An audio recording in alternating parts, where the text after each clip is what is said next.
Alright, third time I'm trying to do this video should teach me to do a video on the day a planet goes retrograde. Mars went retrograde earlier today, the planet Mars. In the sign of Aries, today is September the 9th, it goes direct again on November the 14th. Mars goes retrograde once every couple of years. Mars typically spends 45 days in one part of the chart, in one house.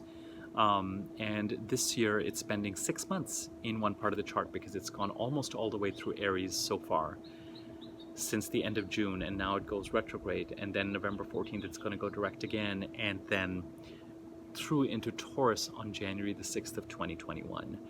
Mars retrograde. Mars is trying to, as I've mentioned to you, the primary theme of the second half of this year is finishing up, dotting the I's, crossing the T's, incorporating the lessons and acting on the lessons and modifying our behavior and availing of opportunities and building the muscles that we've been encouraged to build on the Cancer-Capricorn axis, where the eclipses have been since the middle of July 2018 till the end of this year. And the planets in the chart is serious about learning these lessons and incorporating them till the end of this year, because a new set of energies in the signs of Gemini and Sagittarius have already started to make their presence felt. Mars in Aries has come in and is spending 6 months in Aries with a very self-focused, selfish, I don't want to say self-centered in the best possible way, in the most authentic way. What do I want out of this? In a kind of a no bullshit way, in a zero tolerance way. Mars in Aries is here, and it's is a catalyst really, and is trying to move this process along, because for this eclipse cycle, the finishing up of and incorporating of lessons and dealing with consequences of energies that have been in place since the middle of July 2018 is particularly wrenching and particularly painful, with Saturn and Jupiter both in the sign of Capricorn till the end of this year. So Mars's engagement in terms of let's move forward in a way that is more authentic to us, and let's take no prisoners, pauses. As I mentioned, the month of August was forward movement, but of an almost kind of indecisive kind, an earthquake, a little terrifying, a little unnerving. And then the planets go retrograde, Mars and Mercury, between now and the middle of November, and give us a chance to catch up mentally and in terms of our energy. And then from the middle of November till the beginning of January of 2021, it's all systems go. It's conclusive, decisive forward movement. Mars going retrograde can often mean a loss of vitality and energy, the difficulty of being able to get things done easily. It's like a spell has been cast on you and you just don't want to get out of bed, you just want to spend time on your phone, you want to take a nap. It's a awfully long 2 months of not feeling one's energy, but it can often affect people that way. Mars retrograde can also mean a laying down of arms. Mars has a kind of, it's a male planet, it's a planet that goes after what it wants, it's the hunter-gatherer planet, it's the testosterone planet, it's the planet that protects, it's the planet that achieves, it's the energy planet, it's the planet that shoots the arrows in terms of its goal and goes after what it wants. It's not a very fashionable planet because these kind of male energies are just not very fashionable right now. But you can't dismiss it. It is the planet of conflict, it is the planet of anger. Do not, when Mars is retrograde, underestimate the causes and the intensity and the validity of someone's anger. Don't roll your eyes at it, don't treat it like a tantrum. It's not a joke. It's just, you'll find out. You'll find out. Mars retrograde is an opportunity for some people to lay down their arms and be in conversation and not run around like a bull in a china shop, achieving things and moving after what they think is right with a certain ruthlessness and without paying much attention to a lot of thought or consequence. Mercury is now in Libra, so it's a great time actually to be talking and communicating in relationship, since for the past few days. However, Mercury in Libra will oppose Mars in Aries, and I'll give you the dates of that. I'm going to do another video on Mercury in Libra. So the planet of communicating about relationships and the planet of asserting oneself, although retrograde, are going to oppose each other. you know, shortly in a few weeks' time. So the laying down of arms when Mars is retrograde gives us the ability to be in communication, to extend our hands down, and to not be fighting. But don't assume that the arrow will change its direction after November the 14th. The arrow may appear like it's moving backwards for now, all of a sudden. Nice, helpful. Explore if the arrow can change its direction, if that is something you're trying to do. And very often when it's our own arrows, when it's our own loss of vitality, it gives us that space to be just that much more measured about our actions. In addition, wherever Aries sits in your chart, whatever part of the chart it sits in, where Mars has been transiting and is going to be transiting in the second half of 2020, whatever relationship is expressed in that part of the chart, if Aries is in your 4th house, mother maybe. If Aries is in the 5th house, children maybe. If Aries is in the 7th house, marriage partner or business partner maybe. Wherever the planet sign of Aries is, see what has happened in the last week or so to that relationship. It may be that there's been conflict. It may be that the energies have gone internal. I would be surprised, if not shocked, that somewhere you haven't felt the need to, where you're just like, I need to rethink this entire thing. I need to revisit what is going on here. Mars, when it's retrograde, when a planet is retrograde, we almost feel or miss its energy more because it's not direct. When it's direct, we take it for granted. It's there. We don't even need to think about it. It's supplying us with energy. When it's retrograde, we miss it, and we need to think Mars is going to be very visible. Mars is close to the Earth. Just because Mars is retrograde, and it means that you are counting to 10 all of a sudden. Figure out how this can be used to your advantage. Do not, however, with Saturn, if you're dealing with incorporating lessons, do not delude yourself. Do not play the same games that Saturn is trying you to not play, get you not to play, since the middle of July 2018. Learn the lessons. Jupiter and Saturn go direct. So the idea in September, Jupiter goes direct September 13th, Saturn goes direct, I think, September 28th, and then together they're in Capricorn till the end of the year, till the middle of December, and then they move into Aquarius. So strangely enough, the planet of forward movement is going to start to move backwards, and the planet of finishing up and incorporating lessons and understanding consequence and being slapped around, if you have not been doing what you've been asked to do since the middle of July 2018, those planets are going to start to hurtle forward to create a new, to finish up, to end, and to create a new beginning in the Capricorn part of the chart. So, and I have to say, it is a pretty violent set of aspects that are coming up over the next, in September and October. And by violent, I mean oppositions and squares. Planets move a little bit. There are a few trines. You've heard me say this before. It's like we're in a sort of a Tolstoy novel or a Jane Austen novel, and people work with each other and they work against each other, and then something happens and something someone does turns blah, blah, blah, blah, blah. We just had Venus and Mars square each other in the beginning of September. Now that Venus is Leo, it's going to trine Mars. So the relationship planets that were at odds and were creating a certain amount of tension, but productive tension, are going to support each other a little bit. But you can't take that support for granted, because then the planet of communication opposes. It's just this constant planetary energy shifting around, and if you get lost in that mire, just look up and just know energies from the middle of July 2018 are seeking closure. Stay real. Do not delude yourself. And Mars, which is really trying to usher the new set of energies along in a way that is move you forward in ways that are much more authentic, is feeling the need to forward movement is not always thoughtful.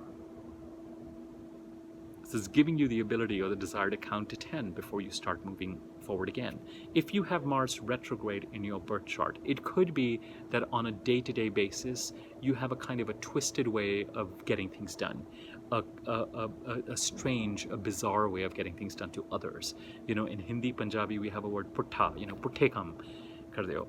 You know, this idea that you just have a funky way of executing or doing things on your to-do list, or are constantly regurgitating things. You have your own chart, you have your own method. When Mars is retrograde, you might feel more decisive and clearer and less at odds with what you're trying to do and what you want to do and how you want to go about it. It's not as if people who have Mars retrograde in their birth charts aren't functioning for, like, 22 out of 24 months.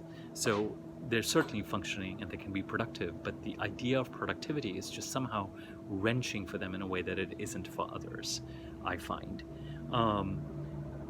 Complicated. And that complication may cease. There may be greater clarity, and the laying down of the arms energy might actually somehow be conducive to this kind of sort of masculine conflict that people with Mars retrograde in their birth chart tend to find themselves in. I'm going to be raked over hot coals for being so reductive about Mars retrograde in your birth chart by someone who knows astrology, and I will probably deserve it, but I'm going to leave that for what it is on this video. I'm not going to let this video go too long because I've already suffered the consequences of it. Mars is retrograde in my house of broadcasting and publishing, and boy have I felt that today. I'm going to leave it at this, actually. Well, I'm going to leave it at this. No, Mars, if I get cut off, just know that if I get cut off, I'm going to follow up the video. I'm not going to redo this again. I've gotten the gist of what I want to say to you. I'm going to let you process it. Listen to it again. Listen for what does it mean to have loss in vitality? What does it mean to count to 10? What does it mean to count to 10 where you've been moving forward in a certain way? And if you know where Aries is in your chart, what relationship is symbolized by that part of the chart? And why is it possible that you need to count to 10? Why do we need to go back? Why does the arrow need to move backwards? Why? What does the laying down of arms afford you? What does the loss of vitality afford you? It does afford you something. What does it mean to have to stop with the sort of hectic and kind of chaotic forward movement so that you can catch up to it? And so that you can really start to deal with ending the past before you really start to move forward, starting the middle of November onwards. Mars in Aries squares, really square, it's a horrible set of squares, the planets Jupiter, Saturn, and Pluto. Now, Mars squares these planets often enough, at least once a year, I would say, once in a year and a half. And it's fine. It's always an intense few days leading up to it, but Mars moves over them. But with the retrograde, it's squaring these three heavy-hitting planets that are trying to finish up a certain amount of work in a part of a chart that has been really under a fair amount of pressure since December 2017, if not July 2018. And Mars, the planet of self-assertion and all violence, and direction, the crusader planet, is squaring them 3 times. Once when it was direct. And that, listen, go back to August, the beginning of August, till about the middle of August. August the 1st to August the 15th. August the 4th, Mars squared Jupiter, the planet of new beginnings. August the 13th, and this is the square that counts, it squared Pluto. It was the days leading up to August the 13th. I would say the first week of August, first 2 weeks of August, throw down. Throw down, consequence, transformation. Now, these squares happen again. It squares Pluto again October the 9th, and I'm only focusing on the Pluto squares, and then squares Pluto again and more decisively on December the 20th. Pluto is the planet of death and transformation. And that is there's no question, that is a quarrelsome, violent transit. Squaring Pluto. Squaring Saturn, rebelling against consequence. Squaring Jupiter, trying to create or prevent new beginnings, fated, auspicious new beginnings. They may not seem auspicious to us right now. So the month of August, and then the first set of these transits was August 4th to August 24th. Second set of transits with Mars retrograde is going to be September 29th to October 19th. Final set of squares, December 20th to January 23rd. It's like weeding a garden. You know how when you get there, you think it's going to be so easy, and then you yank them out. One more thing, when Mars is retrograde. Have I already talked about anger issues? You're revisiting anger issues. Do not dismiss someone's anger because it is trendy to do so. Do not dismiss the male energy in someone, male or female biologically. Revisiting anger issues and what has created anger and frustration and perhaps a desire to break free. Very present at this time. You cannot just poo-poo it. You cannot just say someone is tantrumy. You can't just say someone is hot-tempered. You can't leave it at that. You can't. Or you will be missing the point altogether. If you invalidate that anger or treat it casually or think you can gloss over it, your butt is going to hit the ground. I'm not saying expose yourself to it. I'm not saying expose yourself to violence in any way. But if you need to take a step back, take a step back. But don't just disregard it, either by ignoring it and thinking you'll be safe. Step aside. If someone is angry, if there's an anger and you feel unsafe, do not bring yourself into that orbit. Or if the arms are down and there's an ability to have a conversation, be sure that you are listening and paying close attention to where the anger is and why it is being felt. And ensure that in your communication, you are taking that into account. Revisiting anger issues for some people. For some people, a closing out of the old. For a lot of people, it's a revisiting energy. For a lot of people, closing out of old things, as I said, before the new can take hold. And for some of us, depending on where Aries sits in our chart and what relationship that symbolizes, it's a redefining of that relationship or an opportunity to redefine that relationship. Okay, if you found this useful, I almost made it through. Oh my God. If you found this useful, like this video, share it with your friends, subscribe to my YouTube channel, click the bell icon when you hit the subscribe button so that you can be notified when I do new videos. My contact information is in the subject description. In the description box, you can contact me and inquire about rates for readings. I can also create easy-to-read versions of your birth chart that tell you which sign is in which house and what the house stands for, but you will need to know your birth time for that. Do not send me your personal information. First, ask about the rates. And if you like the numbers and you're comfortable with that, then we can talk about sending the information. I don't want your personal information before you get information about the rates. Feel free to leave a comment on the video if you feel so inclined, and we will leave it at that. There are more videos to follow. Okay, take care.